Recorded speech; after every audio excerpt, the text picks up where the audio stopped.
1990 का समय था। आईपीएस अविनाश चंद्रा, जो कि बहुत बड़ा नाम है और प्रदेश में ब्यूरोक्रेसी में, इस देश के ब्यूरोक्रेसी में एक अपना जगह रखते हैं। जब इन्होंने यूपीएससी ज्वाइन किया था, यूपीएससी क्रॉस करके आईपीएफ ज्वाइन किया था, तो पहली इनकी एसएसपी की पोस्टिंग हुई थी 2002 में। वह था जगह बुंदेलखंड। बुंदेलखंड में 4 जून के समय इनका एक फरमान आया पुलिस महकमे में कि कोई भी पुलिस यानी आरक्षी, सब इंस्पेक्टर, इंस्पेक्टर, सीओ और उससे बड़े अधिकारी भी, उनका पेट नहीं निकला होना चाहिए। पेट कम करने का वजह क्या है, कैसे कम होगा, यह सारा उन्होंने बताया। उन्होंने बताया कि आप थाने में नहीं बैठेंगे, आप अपने क्षेत्र में गश्त लगाएंगे और वो भी पूरी मुस्तैदी के साथ। किसी का अगर बढ़ा हुआ पेट दिखा तो उसके ऊपर जुर्माने के तौर पर डिमोशन तक उन्होंने लागू करने की सलाह दे रखी थी अपने पैरवी में।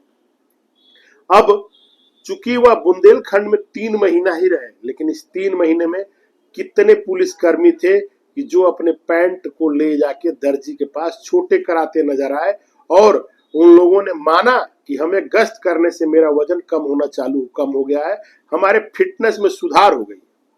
अब बात आती है अविनाश चंद्रा के ऊपर। अविनाश चंद्रा का हमने जो बताया एक वाकया, उनके व्यक्तिगत और उनके चरित्र और उनके तेज तर्रार होने का एक सबूत था कि उन्होंने अपने महकमे में 3 महीने में ही बदलाव ला दिया। इतने बड़े अधिकारी को आखिर में ऐसी क्या जरूरत पड़ गई कि टेबल पे एक लेटर लिख के भूमिगत हुए। भूमिगत भी हुए ऐसे कि उनको ढूंढ के निकालना पड़ गया। अब आपको हम बताते चले कि यह जो अविनाश चंद थे, अविनाश चंद उन चंद तेज तर्रार अधिकारियों में थे जो अपने तो भूमिगत हुए ही, उस जिला के यानी बुंदेलखंड के बहुत सारे अधिकारी रातों रात ट्रांसफर ले लिए और कहीं न कहीं छुप गए कि हमें कल सुबह कोई मीडिया कर्मी या प्रशासन का आदमी हमें ना पकड़े।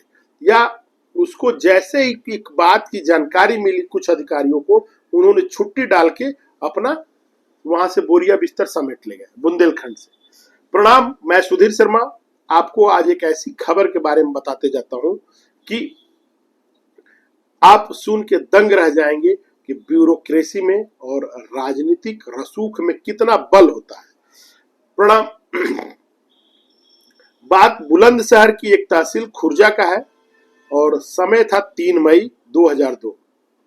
2002 में 2 मई को एक घटना घटी थी, गेस्ट हाउस कांड, और 3 मई को मायावती मुख्यमंत्री बन गई उत्तर प्रदेश की। सीएम मायावती के बनते ही बुंदेलखंड में उस जिला, जो जिस जिला की वो रहने वाली थी, उस जिला में जितने लोग थे वह मायावती से जोड़ के अपने को कहीं न कहीं एक लिंक निकाल लिए थे अधिकारियों से काम कराने के लिए।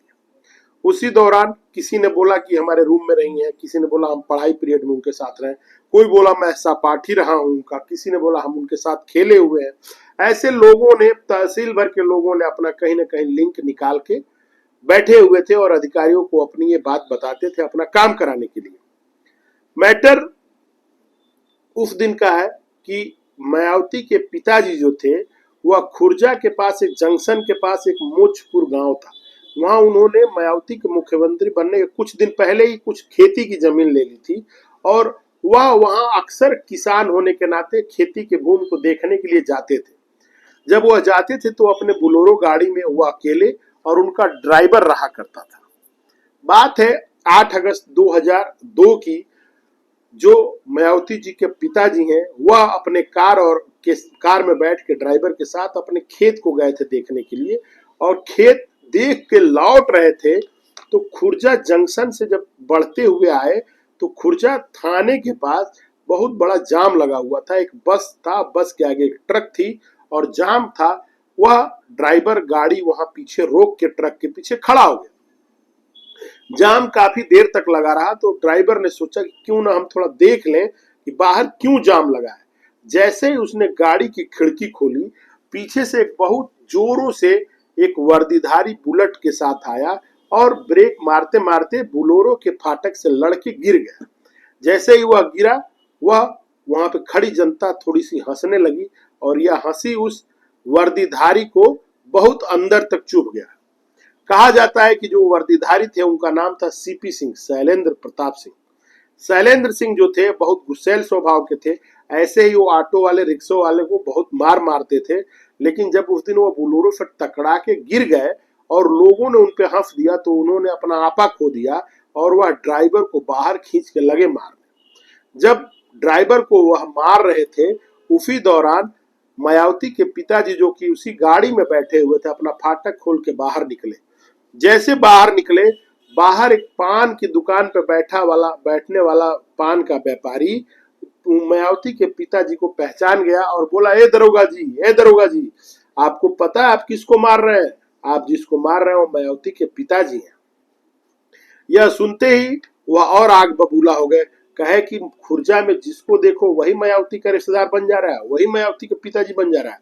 यह कह के 4-5 चटकन और मार दिए और मारने के बाद उसको घसीटते हुए थाने की तरफ लेते चले गए। जब प्रभुनाथ जी और प्रभुदयाल जी और ड्राइवर जब बढ़ने लगे थाने की तरफ तो यह जो मैटर था यह आग की तरह शहर में फैल गया।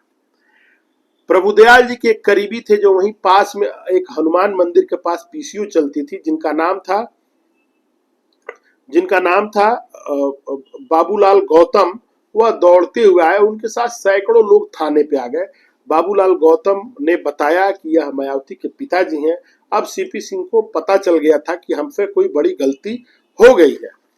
फिर मैटर जो था यह काफी तेजी से आग की तरह फैला और दैनिक जागरण वहां अखबार हुआ करते थे और अखबार के जो चीफ एडिटर को भी यह खबर पहुंच गई। उन्होंने एक हाथ से लिख के पर्ची अपने संपादक कक्ष से उन्होंने प्रिंटिंग हाउस को भेजा कि यह एक न्यूज है, इसको डाल दो। न्यूज उनके नजर में बहुत छोटा था कि लोकल न्यूज है, लोकल जगहों पे डाल दो। लेकिन चूंकि उत्तर प्रदेश के सीएम के पिताजी मार खाने का मैटर आ गया था तो यह मैटर जो प्रिंटिंग हाउस था अपने दैनिक जागरण के फर्स्ट पेज पे डाल दिया। मैटर छपते ही पूरे प्रदेश में हाहाकार मच गई। मैटर सारे आईपीएस जान गए और लखनऊ तक ये मैटर चला गया। जैसे ही ये मैटर लखनऊ तक गया वैसे रातों रात कहा जाता है कि मायावती के गुस्से के शिकार 465 अधिकारी हुए। जितने अधिकारी थे जिनके नाम के पीछे जाट वर्ड लिखा था यानी कि सिंह और जाट थे, उनको रातों रात ट्रांसफर करके फेंक दिया गया पूर्वांचल के तरफ। और जब सुबह अमित जी सीओ साहब से मिलने गए तो सीओ साहब ने बोला कि आपका हम लोगों ने क्या बिगाड़ा था कि ये खबर डाल दी आप। लेकिन अमित जी जो थे चीफ ऑडिटर थे उनको यह एहसास नहीं कि उनको एक सिंगल मैसेज लिखने से कितना बड़ा प्रभाव पड़ा था।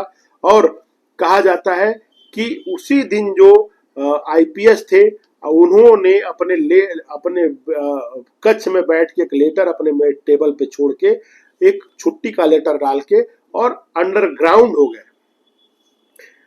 मायावती जी के गुस्से के शिकार यह लोग हुए। पुलिस आरक्षी से लेके सीओ सिटी से लेके आईपीएस तक, आईएएस तक बदल दिए गए बुलंदशहर के और बुलंदशहर से जुड़े हुए 4-5 जिलों के जितने भी लोग थे जिनके नाम के सामने जाट शब्द था, जो भी सिंह थे, उनको उठा के पूर्वांचल में उनके जिला से 5-8 जिला आगे फेंक दिया गया और सारे लोग गुमनामी की जिंदगी काटने के लिए मजबूर हो गए।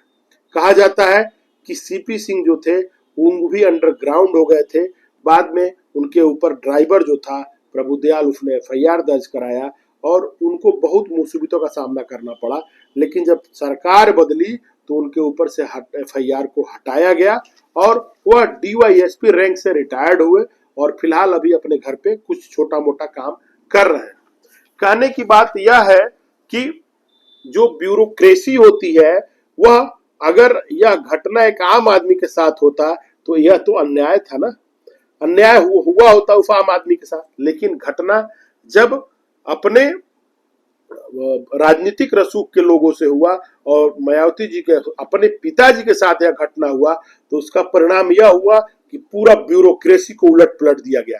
यानी दोनों लोगों ने अपने अधिकारों का उपयोग किया था और अगर इस तरह का अधिकार का उपयोग आम जनता के जिंदगी में सुधार लाने के लिए किया जाने लगे तो यह देश सोने की चिड़िया फिर बन जाएगी और लोगों के अंदर रियल में राम राज का एहसास होना चालू हो जाएगा। इसी के साथ मेरा अगर यह काम आप लोगों को पसंद आया हो तो हमारे इस वीडियो के लाइक तो करें ही, हमारे चैनल को शेयर और सब्सक्राइब करें। प्रणाम, मैं सुधीर शर्मा।